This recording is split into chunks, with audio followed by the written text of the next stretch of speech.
नमस्कार, जय महाराष्ट्र। कल आज और कल काल एक महाविकास आघाडी इंडिया आघाडीची एक हास्य जत्रा भरली होती BKCमध्ये आणि तिकडे काही हास्य कलाकार नामवंत आले होते. त्याचं थोडंसं विश्लेषण करूया आपण. प्रथमतः सभेचं आयोजन कसं करावं किंवा सभेचे आयोजक हे फार गोंधळलेले होते. प्रोटोकॉल कोणाचा असतो, कोण पहिल्यांदा बोलतो, कोण शेवटी बोलतो, हा प्रोटोकॉल असतो. कोणी पहिल्यांदा बोलावं, कोणी नंतर बोलावं, कोणी भाषणात काय मुद्दे दिलेत त्याच्यावर बोलावं, कोण मुद्द्याच्या बाहेर भरकटत चाललं आहे, कोण काय बोलतोय ते त्याचं त्यालाच कळत नाही. अशा अनेक गोष्टी होत्या आणि मग करता करता ती एक कॉमेडी झाली. विषय होता की त्यांची जी पंचसूत्री आहे ती जाहीर करण्यासाठी ही सभा त्यांनी आयोजित केली होती. आणि ही पंचसूत्री जी होती ती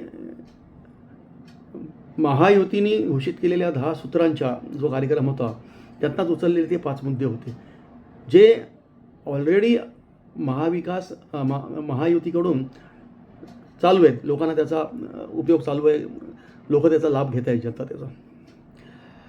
आणि त्यातल्या काही गोष्टी अशा आहेत की त्या थोड्याशा वाढवून वगैरे देण्याचा प्रयत्न वगैरे आहे. आणि जो अनुभव घेतला आहे तेलंगणामध्ये किंवा कर्नाटकमध्ये त्याला सगळ्यांना त्यांनी काळीमा फासला, पानं पुसली जनतेच्यावर, ही गोष्ट वेगळी. मुळात महाराष्ट्राच्या निवडणुका लढताना तुम्हाला महाराष्ट्राचे मुद्दे किंवा महाराष्ट्रात तुम्ही आतापर्यंत काय काम केलं आणि पुढे काय काम करणार आहात याचा रोडमॅप घेऊन यायचं असतं. अशावेळी महाराष्ट्र टाईम्ससारख्या अग्रगणी वृत्तपत्रामध्ये अगदी फ्रंट पेजवर तुमची जाहिरात येते, ती तेलंगणाची येते. तेलंगणामध्ये आम्ही काय केलं, तेलंगणामध्ये तुम्ही काय केलं, त्याचा महाराष्ट्राशी काय संबंध आहे? कारण तुमचीही कारकीर्द घडलेली आहे महाराष्ट्रामध्ये, फार लांब मोठी कारकिर्दी घडलेली आहे. त्या दरम्यान तुम्ही काय कामं केलीत ते सांगा. मध्यंतरी G24 तासावर आदित्यसाहेब आले होते. त्यांनी पण आपली भूमिका मांडताना तेच म्हणजे निवडक शब्द असतात त्यांच्या डिक्शनरीमध्ये हे 4-5 शब्द आहेत. गद्दार, खोके, नंतर तुमचं घटनाबाह्य सरकार, असं तसं, आमचं घर तोडलं माझं. मुळात बघा, पक्ष जो असतो ना, पक्ष हा कार्यकर्त्यांचा असतो, कोणा एका नेत्याचा नसतो. बाळासाहेब ठाकरेंनी शिवसैनिकांवर अतोनात प्रेम केलं, तेवढंच प्रेम शिवसैनिकांनी बाळासाहेबांवर केलं. आणि बाळासाहेबांच्या संकल्पनेतना शिवसैनिकांनी शिवसेना घडवली आणि शिवसेनेचं संपूर्ण श्रेय हे शिवसैनिकांचं आहे, एका कुटुंबाचं नाही आहे. जेव्हा एक कुटुंब किंवा त्यांचे वारसदार बाळासाहेबांचे विचार सोडून त्याला पानं पुसून बाळासाहेबांच्या विचारांच्या विरुद्ध दिशेला, विरुद्ध प्रभावाला जेव्हा जाऊ लागले, तेव्हा कुठेतरी शिवसैनिकांना हा निर्णय घ्यावा लागला की बाळासाहेबांचे विचार टिकवण्यासाठी आम्हाला काही निर्णय घ्यावा लागेल, आणि तो आम्ही घेतला.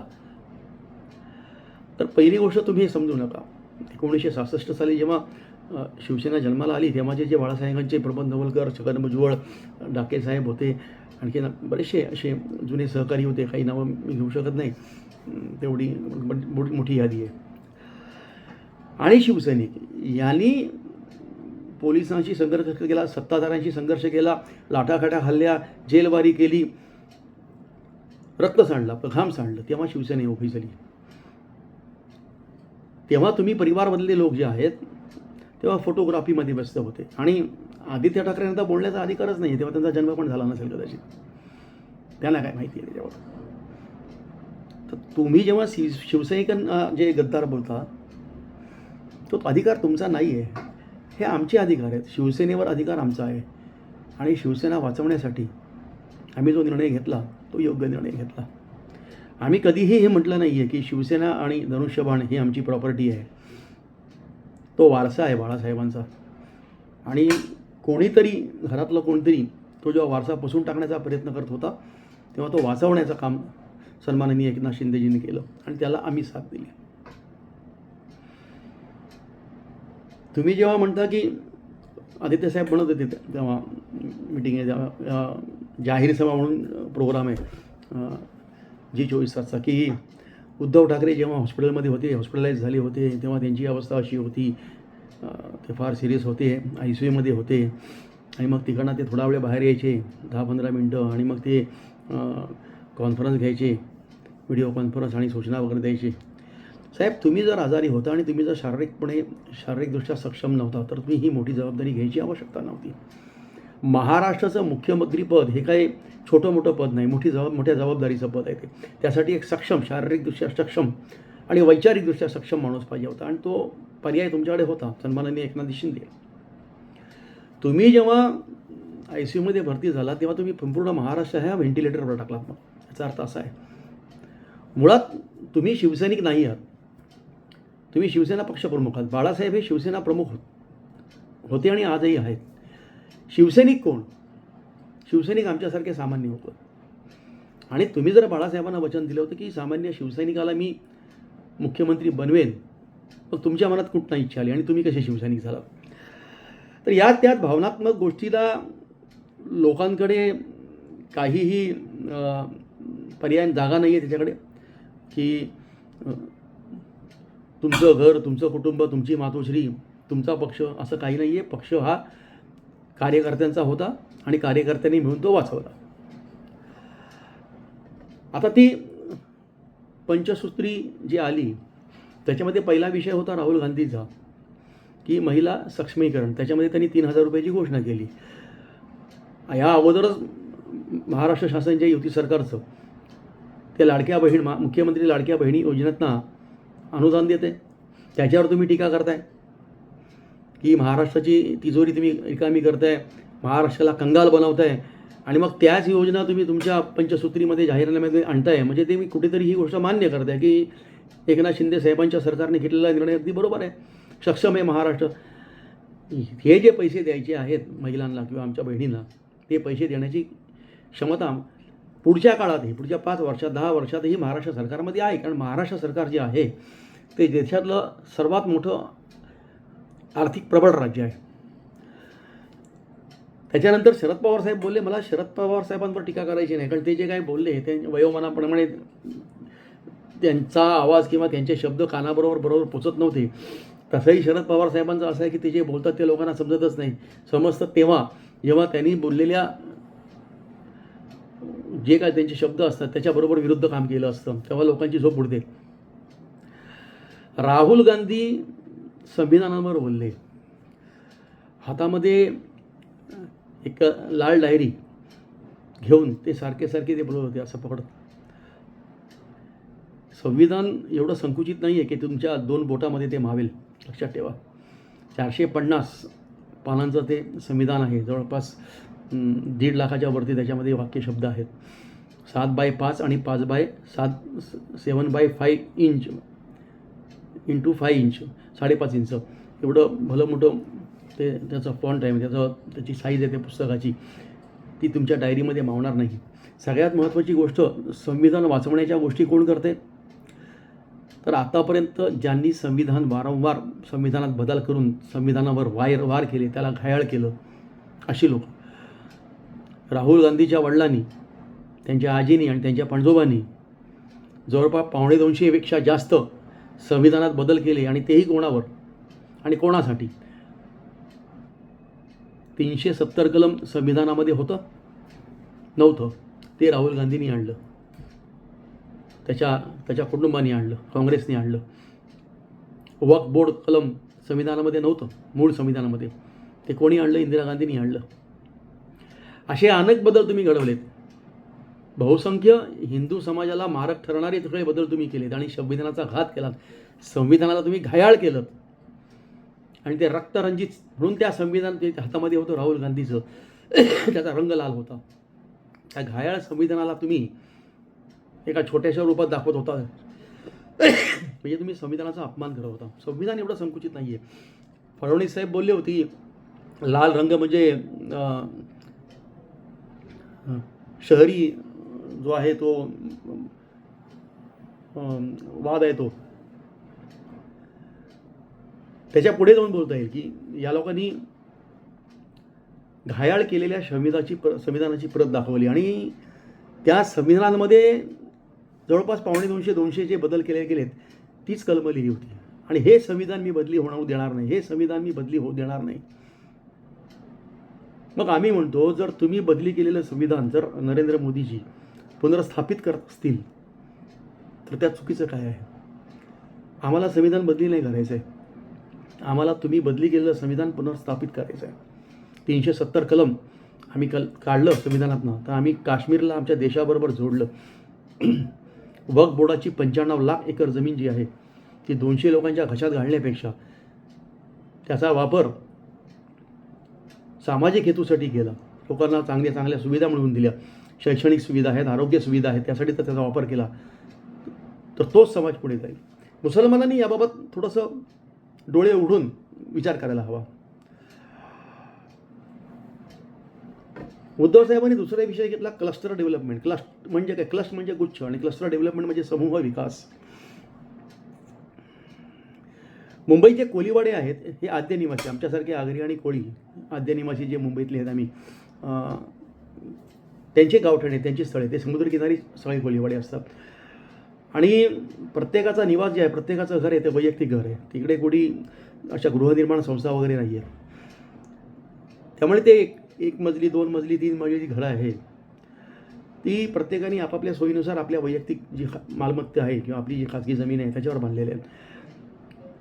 अवस्था अशी आहे की त्या ठिकाणी रस्ते एवढे अरुंद आहेत की अत्यावश्यक ज्या म्हणजे आपण म्हणतो आणीबाणीच्या वेळेला जेव्हा तिकडे वाहन व्यवस्था करायची असते, रुग्ण व्यवस्था करायची असते किंवा अग्निशमन दलाच्या वाहनांसाठी जेव्हा जाण्या येण्याचा अतिशय कठीण परिस्थिती निर्माण होते आणि त्यातनं बऱ्याच प्रमाणात जीवितहानी होते.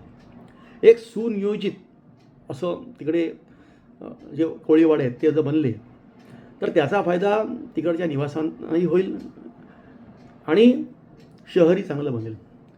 तुम्ही जे म्हणताय ना की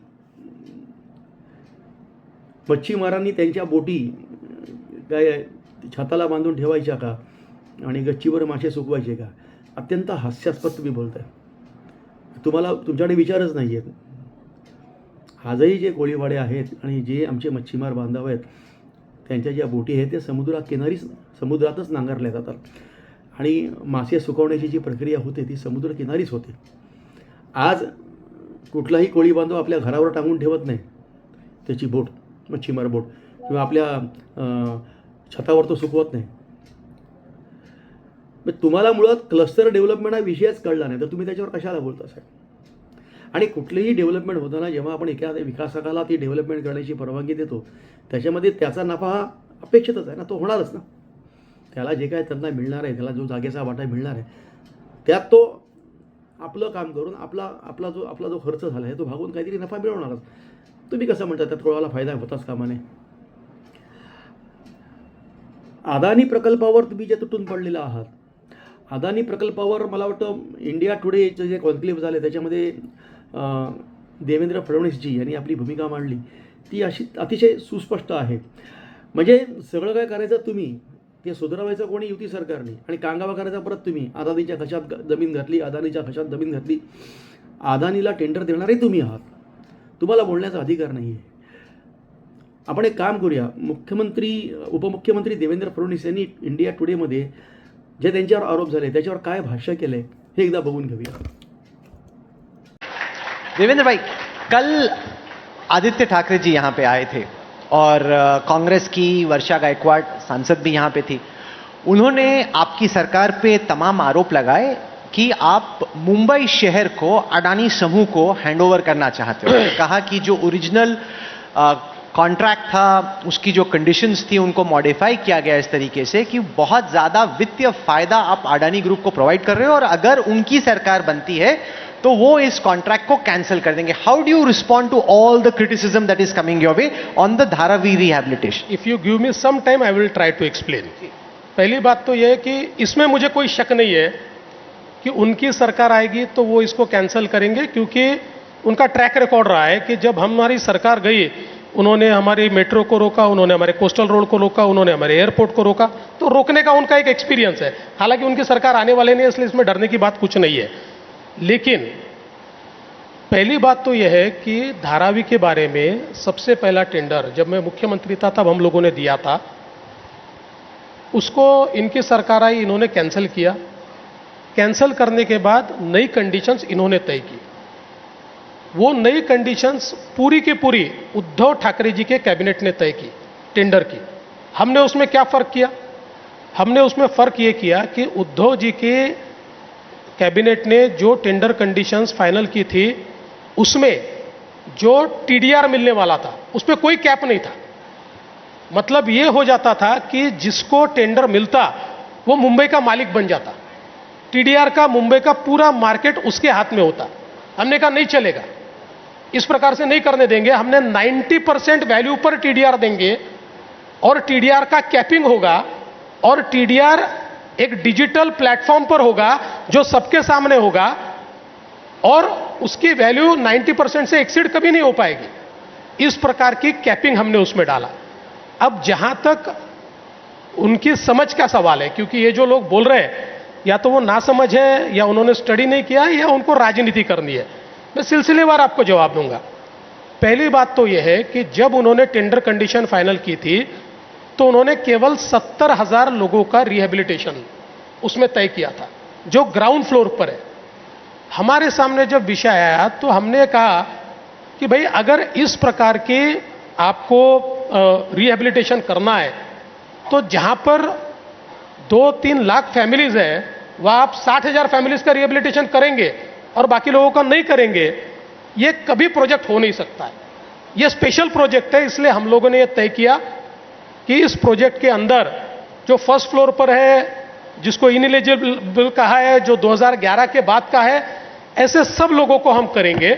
तो इसलिए निर्णय यह हुआ कि जितने लोग वहां अकोमोडेट हो सकते हैं, एलिजिबल लोग वही होंगे, इनएलिजिबल जितने वहां अकोमोडेट हो सकते हैं वही होंगे, बाकी लोगों को दूसरी तरफ किया जाएगा। और उसमें से हमने रास्ता निकाला कि हम उनको रेंटल हाउसिंग देंगे और 10 साल बाद वो रेंटल हाउसिंग उनकी मालकी में कन्वर्ट होगा जो इन एलिजिबल हो गए। अब साहिल थोड़ा सुन लीजिए मेरी बात, बाद में हर चीज का जवाब दूंगा। Okay sir. उसके बाद सबसे महत्व का क्या है, ये जो पूरी जगह है, इस जगह में एक तो उन्होंने कहा कि इसमें जो प्रीमियम देना था वो प्रीमियम निकाल, पता ही नहीं रहता, कुछ समझते ही नहीं है। अरे भाई प्रीमियम 4,000 रुपए भरा है, 4,000 करोड़ रुपया प्रीमियम के ऊपर। प्रीमियम की कंडीशन कभी निकाली नहीं है। प्रीमियम की कंडीशन है प्रीमियम के ऊपर ही हाईएस्ट बिडर को दिया गया है।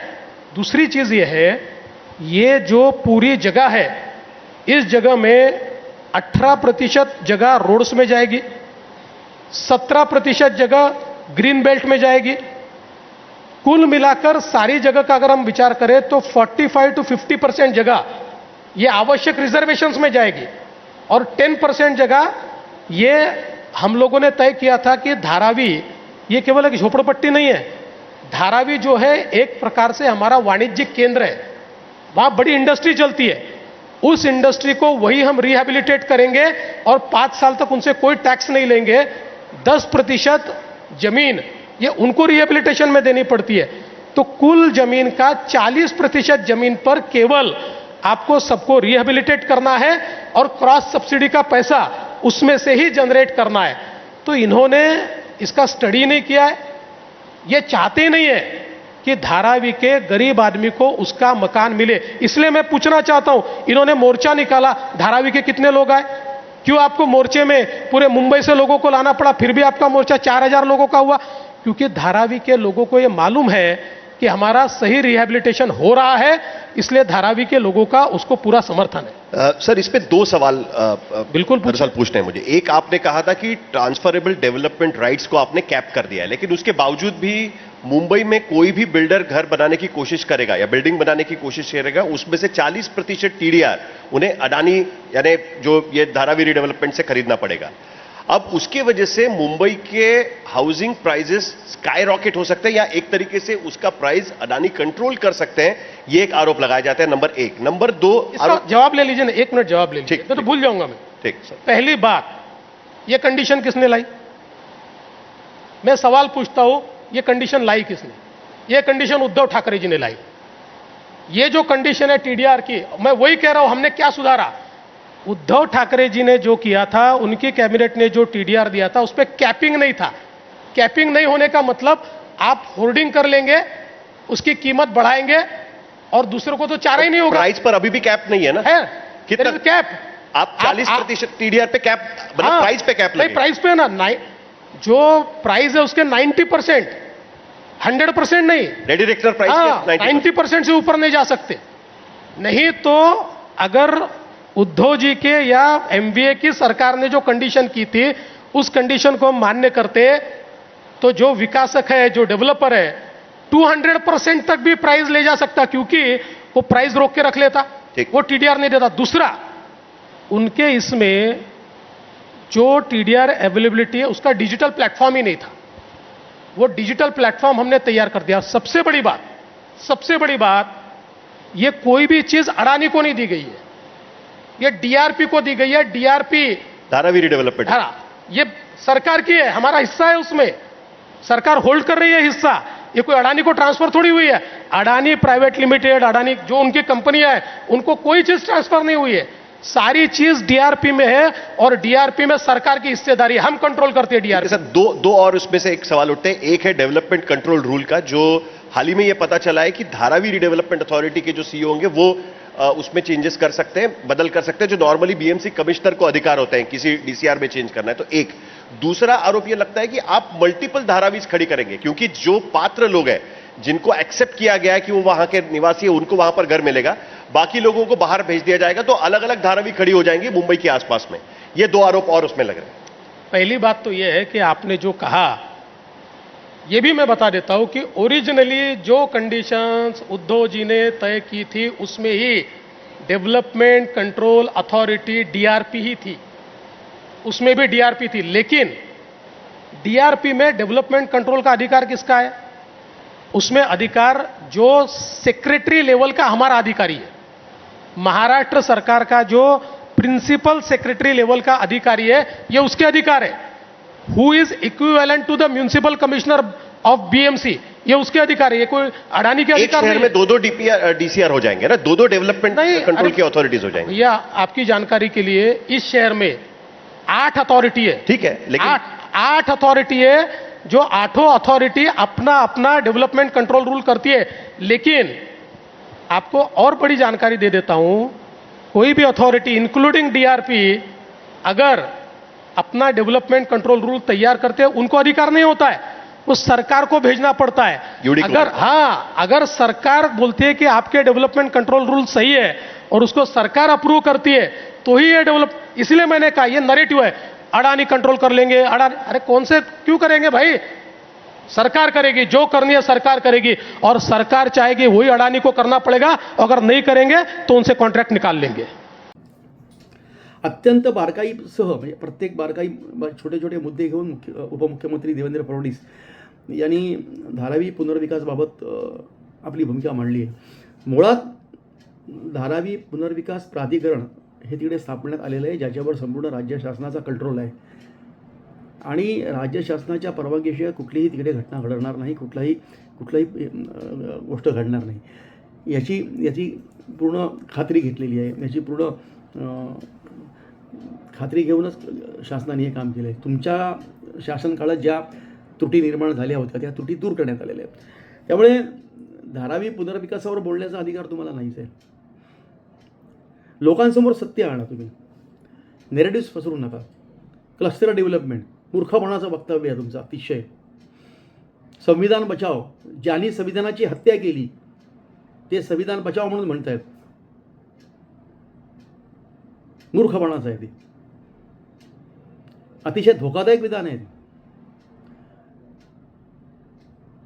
हा देश जेव्हा तुम्ही सेक्युलर म्हणता, सेक्युलर म्हणजे सगळ्यांना समान न्याय, आणि तो देण्याचा प्रयत्न जेव्हा नरेंद्र मोदी करतात तेव्हा तुम्ही त्याच्यावर विरोध करता. तुम्ही नक्की कोणाचे? ज्याला स्वतःची जात माहीत नाही आहे तो जातीय गणना हा विषय म्हणतोय. जातगणना होणारच आहे, तुमचा आग्रह धरण्यामुळे होणार नाही आहे. त्याची एक प्रक्रिया आहे. काही प्रकरणं आहेत कोर्टामध्ये, ती पार पाडल्यानंतर मग ती पुढे प्रक्रिया होणारच आहे. पण ज्याला स्वतःची जात माहीत नाही आहे, त्याच्या कुटुंबाने आत्तापर्यंत संविधानाचा घात केला आहे, संविधान घायाळ केलं आहे, तोच माणूस हा मागण्या मागतो. ज्याला महाराष्ट्राविषयी अजिबात आस्था नाही आहे. नरेंद्र मोदी साहेब ज्या ज्या राज्यामध्ये जातात महाराष्ट्रासह, महाराष्ट्रात आले की त्यांच्या भाषणाची सुरुवात मराठीने होते. उत्तर प्रदेशमध्ये गेले किंवा बिहारमध्ये गेले किंवा बंगालमध्ये गेले खास करून तर ते बंगाली भाषा सुरुवात करतात. तमिळनाडूमध्ये गेले की तमिळ भाषेत सुरुवात करतात. अभिजात भाषेचा दर्जा मिळाला मराठीला. राहुल गांधींनी कधी छत्रपतींना वंदन केलेलं बघितलं तुम्ही? वीर सावरकरांना वंदन केलेलं बघितलंय तुम्ही? मराठी द्वेष जो आहे तो राहुल गांधी आणि गांधी कुटुंबाच्या मनात भरलेला आहे. इतके वर्ष राज्य करून तुम्ही महाराष्ट्राला मागासलेलेच ठेवलेले आहेत. आणि आता जेव्हा महाराष्ट्र विकास करतोय, पुढे जातोय, तेव्हा तुम्हाला बघवत नाही आहे. उभाटा गटामध्ये फक्त टक्केवारी पडलेली आहे. काय प्रकार केलेत तुम्ही? धारावी तुम्ही वाचवलीत म्हणालात, साहेब धारावी तुम्ही नाही वाचवली. तेव्हा जे अजय मेहतासारखे मुख्य सचिव चांगले काम करणारे अधिकारी तुम्ही हटवलेत आणि सीताराम कुंटेसारखा निष्क्रिय अधिकारी बसवलात. पण महानगरपालिकेमध्ये जे इक्बाल चहल बसले होते त्यांच्याच संकल्पनेतनं हे धारावी वगैरे हे सगळे जे बचाव कार्यक्रम आहेत ते राबवले गेले. आणि त्याच अधिकाऱ्यावर इक्बाल चहलवर तुम्ही आज टीका करता आणि स्वतःचं ढोल वाजवून घेता. तुम्ही काय केलं कोरोनामध्ये? तर तुम्ही बॉडी बॅग्स घोटाळे केलेत, पत्राचाळ घोटाळे केलेत, खिचडी घोटाळे केलेत. आणि त्याच्यानंतर तुमचा जो आहे पाव किलो संजय, त्यांनी तो कोरोना सेंटरमध्ये लाईफलाईन घोटाळा केला. त्याच्यानंतर तुमचे ते पोलीस अधिकारी होतेच 100 कोटी वसुलीवाले, त्यांना नियुक्त कोणी केलं? त्यांना युनिफॉर्म कोणी शिवून दिला? तो कुठल्या टेलरनी शिवून दिला? लाईफलाईन घोटाळा जो झाला आपला कोरोना सेंटरचा, त्याच्यामध्ये सुजित पाटकर जेलवारी करून आले, बाळा कदम जेलवारी करून आले. पण त्याचा मुख्य सूत्रधार संजय राऊत तो पत्राचाळ घोटाळ्यात गेला. या घोटाळ्यात कधी जाणार? तर तुमचं सरकार घोटाळेबाज, मृतांच्या टाळूवरचं लोणी खाणारं सरकार तुमचं. तुम्ही काय धारावी वाचवणार? दुसरी गोष्ट, तुमच्याकडे सत्ता आल्यानंतर फक्त एखाद्या गोष्टीला स्थगिती कशी द्यावी, स्थगिती देऊन त्याची स्क्रुटिनी करायची आणि त्यात मला किती टक्के मिळणार आहेत हे तुमचं काम आहे. इथे असंही कुठेही झालं नाही. लाडकी बहीण योजना सगळ्यांसाठी आहे, हिंदू मुस्लिम शीख इसाई सगळ्यांसाठी दिली, कुठे धर्मवाद नाही. लाडका भाऊ सगळ्यांसाठी केली आम्ही धर्मावर आधारित कुठल्याही योजना केलेल्या नाहीत. तुम्ही धर्मामध्ये फूट पाडून कुठेतरी आपला मताचा जो कोटा आहे तो वाढवण्याचा प्रयत्न करताय. मुसलमानांना तुम्ही दिशाभूल करून तुमच्याकडे वळवताय, पण मुसलमानांसाठी खास योजना पुढे आणण्याचा कधी विचार करत नाही. जो श्रीकांत शिंदे साहेबांनी म्हणला लोकसभेमध्ये की त्यांच्यासाठी शिक्षण संस्था, त्यांच्यासाठी हॉस्पिटल्स, आरोग्य संस्था. महाराष्ट्र असा पाहिजे, भारत हा असा पाहिजे, सगळ्यांना समाविष्ट करून एखाद्या समाजाला किंवा एखाद्या समाज घटकाला आपल्याकडे वळवायचं प्रलोभन दाखवून आणि मग त्यांना वाऱ्यावर सोडून द्यायचं, हे तुमचं काम आहे. ही असली कामं कधी युतीच्या काळात झाली नाही. लोकसभेमध्ये बरेचसे मुसलमान दिशाभूल करून गेले स्वतःची. आताच्या विधानसभेमध्ये त्यांनी जरा सावध राहायला पाहिजे की आपण काय चूक केली. विचार आणखीन एक दुसऱ्या बाजूचा विचार करायला पाहिजे तुम्ही. जेव्हा 370 कलम हटवलं गेलं तेव्हा जम्मू काश्मीर जे आहे, खास करून काश्मीर ते आपल्या देशाशी जोडलं गेलं.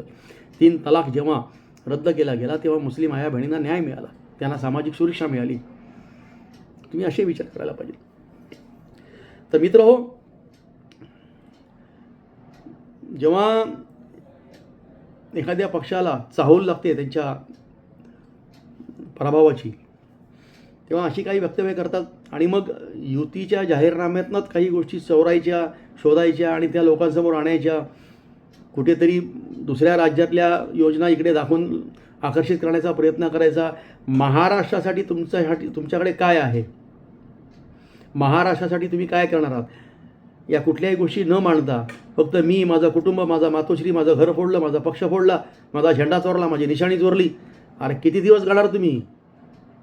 हेच घेऊन बसणार आयुष्यभर? मी आजारी होतो, माझा हात हलवत नव्हता, मला खास कुठे पडली तर मला कसं खाजवायचं असा विचार करून तुम्ही अख्ख्या महाराष्ट्राला टाकलं होतं व्हेंटिलेटरवर. तुम्ही आजारी पडलात, तुम्हाला आमच्या शुभेच्छा आहेत, तुम्हाला आरोग्यदायी दीर्घायुष्य लाभो. पण महाराष्ट्राचा विचार करा. मुख्यमंत्री पदावर काय तुमचंच नाव लिहिलेलं आहे? मुख्यमंत्री हा सक्षम पाहिजे, सर्व धर्म सर्व जाती सगळ्यांना एकत्रित घेऊन विकास करणारा पाहिजे. आणि तसा मुख्यमंत्री आजच्या घडीला या महाराष्ट्रामध्ये एकच दिसत आहे. ते स्वतः फडणवीस साहेबांनी सांगितले, राष्ट्रीय स्वयंसेवक संघाने सांगितले, ते मुख्यमंत्री म्हणजे फक्त एकच, नाथांचा नाथ एकनाथ संभाजी शिंदे साहेब, दुसरा कोण नाही. 2.5 वर्षात जे त्यांनी काम करून दाखवलेलं आहे, पुढची 5 वर्ष जर त्याला मिळाली तर पुढे महाराष्ट्राचा आणखीन मोठ्या प्रमाणावर विकास होईल. महाराष्ट्र चित्र बदलून लागतील ते. म्हणून मतदारांनो, प्रलोभनं आहेत, फेक नेरेटिव्ज आहेत, थोडासा विचार करा शांतपणे. बाळासाहेबांनी काय सांगितलं 2012 साली. आता तुम्ही स्वतःचं आत्मचिंतन करा. 2 मिनटं शांतपणे डोळे मिटा, बाळासाहेबांचं स्मरण करा, बाळासाहेबांची मूर्ती डोळ्यासमोर आणा आणि बाळासाहेबांना विचारा, बाळासाहेब आदेश द्या, मी काय करू आता. दिघे साहेब आदेश द्या, आता मी काय करू. दोघंही बोलतील, उद्धवची साथ सोडा,